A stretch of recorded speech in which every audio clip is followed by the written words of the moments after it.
So one of the things I always say in life is that I wish I was coming to Dirty Fabulous to work every single day. And today I am. I'm piggybacking. Can I stay? You can totally stay. We'll see how it goes.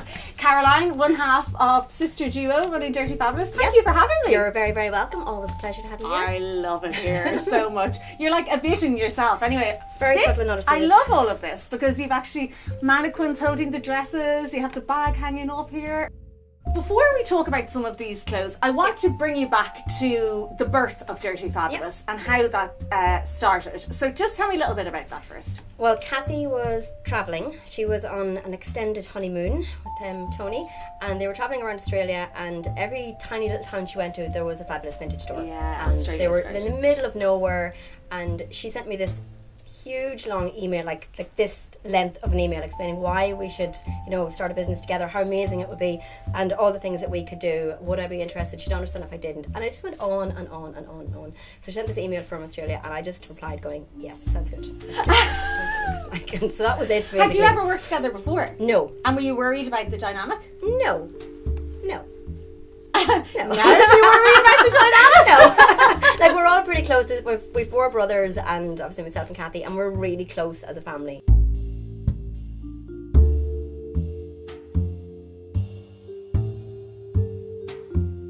That's one of the things I'm always really interested about you. I know you worked in retail, obviously, prior to ever setting up Dirty Fabulous. Yes. Did you always dress the way you dress? I didn't. I kind of built up to it. I when I was in my 20s, I was quite a hippie, no makeup.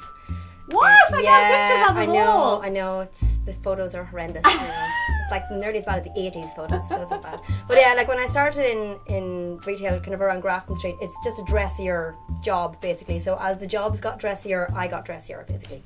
Okay, so in the environment that you were in, you sort of suited it to each Yeah, place exactly. Yeah, it was very flexible. So when I didn't need to get dressed up, I didn't. Whereas now I can't imagine not being this dressed up every day. I'd find it really stressful if somebody said you have to come to work in jeans and t-shirt, and I'm like, So do you ever wear contemporary clothing? No. I did it last year as a treat for my husband. I wore jeans and a t-shirt, and he was traumatized.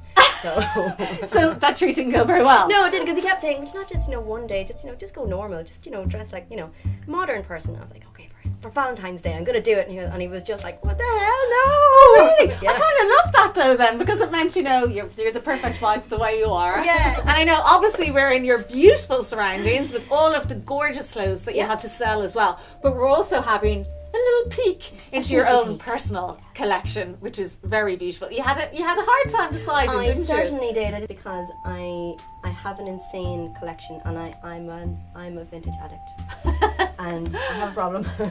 I know. So another day I'm just going to come and see your wardrobe at home. God, yeah, Get lost in there. It's insane, like it really is. Okay, so do you want to start with this beautiful red dress? Yes. So this is shrinking a 1970s Malcolm Starr dress, and Youssef Rizkallah designed for him between 69 and 75, and this is one of his designs. So I wore this to my cousin's wedding, and I love this dress. I feel like a Christmas cracker in this dress. It is like it's the most stylish Christmas cracker I've ever seen. I do. I just feel like a present when I'm in this dress. It's absolutely beautiful. And is this as is when you got it? Well, I shortened it because I'm a short ass, so everything gets shortened. But yeah, that's pretty much as is. I didn't do anything to that. And it's one of those ones, it would never go into the shop because nobody would wear this, really. Yeah. But if I wore this in the shop and somebody sees it on it, oh, your dress is fabulous.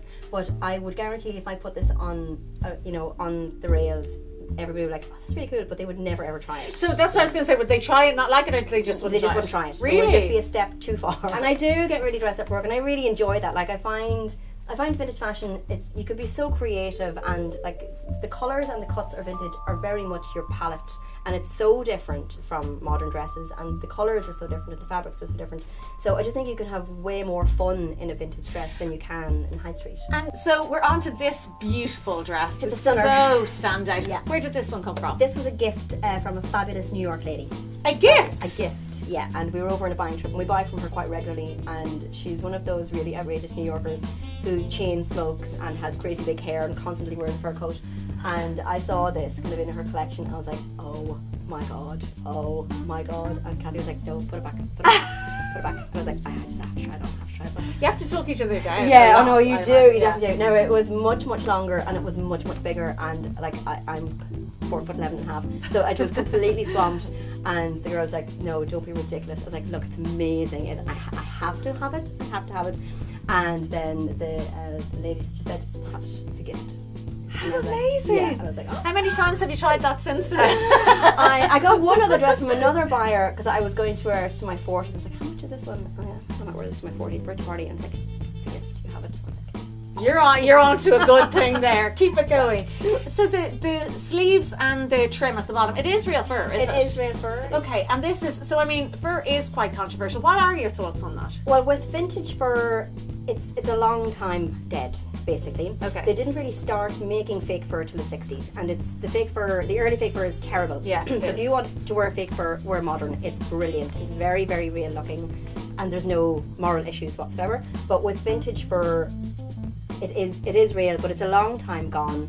I certainly wouldn't wear anything modern in a fur. And as a teenager, I was so anti-fur and Really? anti-hunt, and like quite vehemently so. It was the hippie you. It was the hippie me, yeah. But it isn't that was. so funny, that feeling so strong about something and your mind could be changed? I know, and I think it's just because with vintage fur, you know, the alternative is landfill or burning it, and I think that's more wasteful. Okay, that's fair enough. So we're moving on to what is my favourite, I think, because I just can't believe how long you have this dress.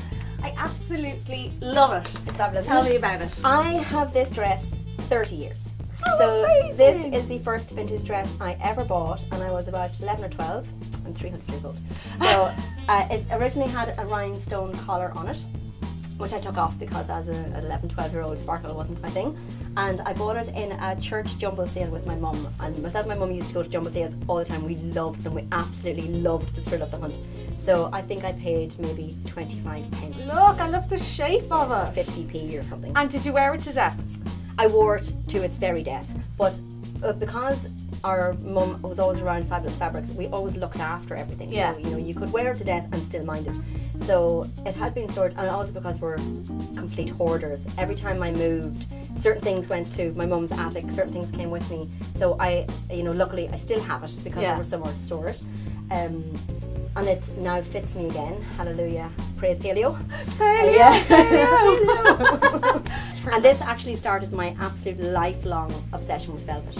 I love velvet. Do you love Oh velvet? my God, I love It's velvet. really it's kind of really divisive. It is divisive. It's like Marmite. Yeah. People either love it or they hate it.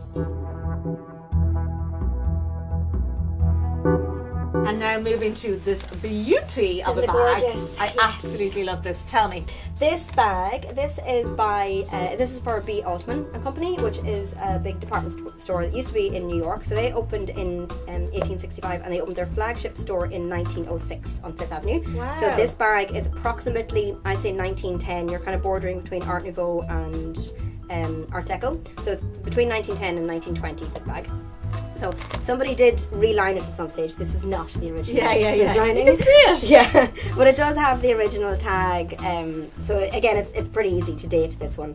And this little Velcro snap, obviously it used to be a little magnetic one, I would say. But I love this bag. And where did you get that one? I got this one in Berlin.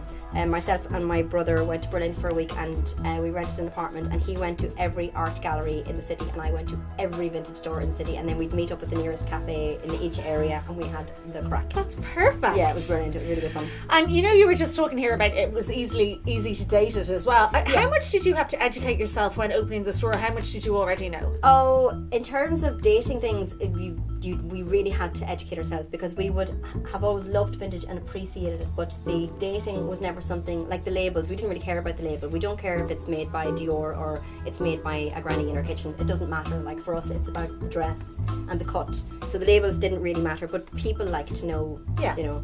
And even in terms of the styles, the 70s reproduced nearly every style there is. Yeah. They had a flapper, they had a Victorian style, so you do need to know whether it's an original from the decade or it's a later reproduction, even if it's still vintage again. Yeah. You know.